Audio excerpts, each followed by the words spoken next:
Hello, everybody. My name is Bill Warner, and I'm with EntreDot. I think many of you already know me, but I keep introducing myself for those who haven't met me yet or who I haven't met either. So this is Facebook Live with EntreDot on Monday night at 7 p.m. I've run across several articles having to do with company culture and leadership and things like that. One particularly caught my eye. It was about leading from the heart. Sounds kind of soft, doesn't it? Kind of touchy-feely kind of stuff. Well, yeah, it is. But it can have a really positive impact on your company if it's done right. So I'm asking CEOs and managers of people to take heed of this. This issue that I'm going to discuss has come to the forefront, and in a strange way. The economy is doing well, better than anything by a lot of measures, and better than the way the situation has been in decades, with low unemployment, economic growth, deregulations, tax relief, and the list goes on. Companies are for the most part thriving. Well, so are employees. With the reduction of the unemployment rate and a number of jobs for which there are no candidates, there are not enough people to fill all the jobs that are available, strangely enough, than the way it used to be 3 or 4 years ago. But what that situation means is that employees can be a lot more choosy about their employment. And the really good ones pay attention to this and want more opportunity. So certainly you've got to pay people well, pay them competitively, provide bonus programs appropriately for certain individuals within your company. You want to do fun things. The game room is still in vogue, and Friday night outings with the team, all those sorts of things. They're still all very good things to do. But man, I'm telling you, you CEOs and managers have got to up your game, because a lot of employees are demanding much, much more, and it has a lot to do with you finding a little bit of understanding and lead from the heart, as well as from your business objectives. So what this means is, and I'm going to go through a little bit of the material that I've taken notes on from these articles I've written. What this means is, fundamentally, people should come first in your thinking as managers. Coming first means that you always consider them in any decision that you're about to make. What are the implications to employees? And by the way, you do this for customers and partners as well. So managing from the heart is not just for your employees, it's for anyone that you're related to in business. Another aspect of serving for the heart is serving your community. I mean, literally the town that you're in or the city that you're in, and that your decisions will have positive impact on the community. Why? Because your employees give a darn about that. And they want to see it. They want to be part of a company that cares for the community they're in, and want to see the company kind of involved. And finally, employees want to have purposeful employment, a good job, one that makes them happy, challenges them, helps them grow in their careers. Now, the trick to achieving this, or your business goals, is to do it while being a compassionate leader. Do they match? They can, if you work at it. So here's what it kind of looks like. Managers have got to focus on building unqualified trust within the organization. People trust one another. That can be done by talking to them and establishing relationships with them, good, meaningful, personal relationships, where trust is built. You don't demand trust. You act in a trustworthy manner and insist on others doing that as well. You as a leader should be insisting on that. You should be focusing on team building and teaching things like respect for the individual. That's very, very important. For employees, in addition to all the great salaries you're giving people, you need to be giving them training and development in their career, in their skills, bringing their skills up to date with current technologies, for example, things that'll enhance their career. You got to be a person that has this grand vision and you're incredibly positive about it. You communicate it well and in a convincing way. And everybody knows what the vision of the company is because you tell them, and you tell them frequently. And you illustrate it with examples. You illustrate it with recognition of how the vision is being fulfilled. So be compassionate and giving hope, quite frankly, to others in your company, in good times and bad times. That's part of being a positive person. Another way of thinking about it is that you're kind of a kind-hearted person, and showing sincerely that you are in good times and bad.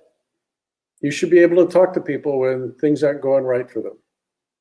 You sit down, you talk to them, put your hand on their shoulder, say, look, I know that thing you just did didn't turn out the best, but here's what you might have learned from it. So you turn it into a coaching moment. And in so doing, encourage them to keep on trying new things. But there are lots of techniques like this to instill trust and instill enthusiasm about being in the company by being a kind-hearted person. If you're not a kind-hearted person, work at it, honest to God. These leaders are the kind of people that can inspire the team. They inspire when they talk to groups of people. They inspire when they have one-on-one conversations. It's all a matter of being a great communicator. The company should be providing very purposeful employment for people, creating great opportunities for them so they can make great contributions in doing work they really enjoy doing. I mean, that's the secret of this matter.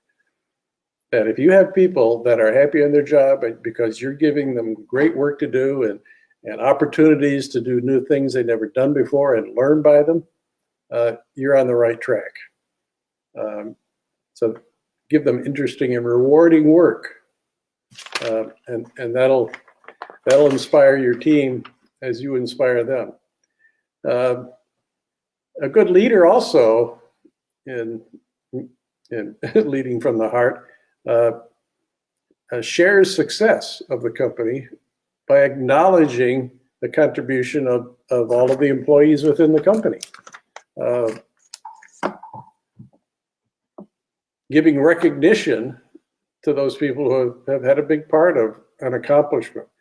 So that's maybe part of being a kind-hearted person, but it's also being very specific about rewarding people and acknowledging people publicly for great work that they've done. It makes them feel good.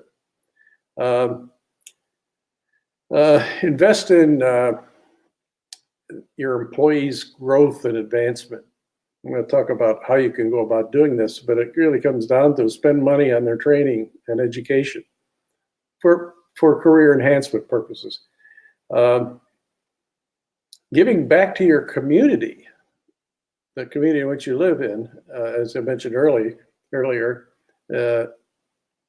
is a very important thing too, in that you can do such things as create new organizations within the community that are led by individuals in your company.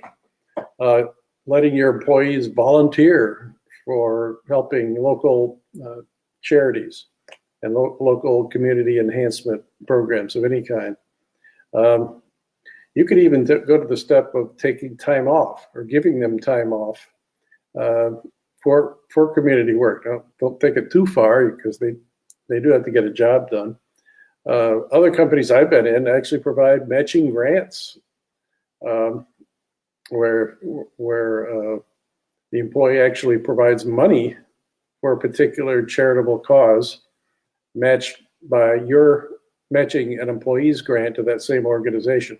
These are the kinds of things you can do in the community. Now, if you really carry out most of these traits as a leader, the returns to your business are tremendous. They're hard to see and hard to anticipate, but they're clear, and lots of surveys have shown that this kind of treatment of employees really does have a positive effect on your business. This will strengthen the manager-employee relationships throughout the company, boosting loyalty. Good thing. There's going to be greater employee engagement in the company's development, marketing, sales, because they're more likely to participate and go beyond the call of duty to help out others who have other initiatives that they may be able to help with. Retention will increase. You will lose fewer employees. This one's proven many times over.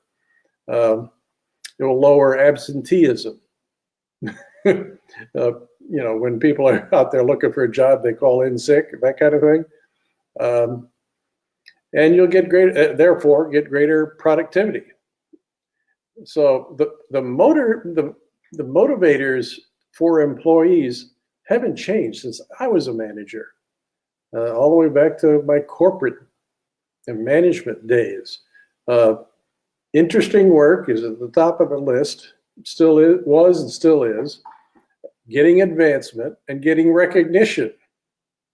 They've always been high in any employee survey I've ever been involved in. So keep that in mind. You'll have higher job satisfaction and a higher commitment to your company because you have done things that manage from the heart or lead from the heart. So implementing this kind of style kind of starts with assessing your own style. Hey, are you this kind of person that has these traits? If not, you have to think about how to acquire them. There are books you could read on the subject, on leadership, building cultures within your company.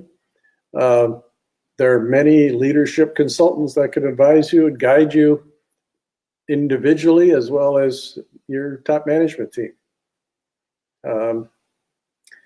You should be communicating regularly with your entire team, maybe in groups, or if the company's small, a couple of dozen people, you do the whole company at once, but regularly. I tell you, that pays back dividends big time, because they hear directly from you what is going on with the business. You're communicating the good, the bad, and the ugly, and you're being honest with them, and you're talking about what you're doing about it. But what it will prevent is people who don't really know what's going on because you haven't told them. They'll make it up. Rumors will start. They'll read your body language. They'll hear rumors from others and turn it into reality. And pretty soon you have a mess on your hand. But if you communicate regularly and do so with honesty and integrity and clarity, tell your company and your employees within it what's going on.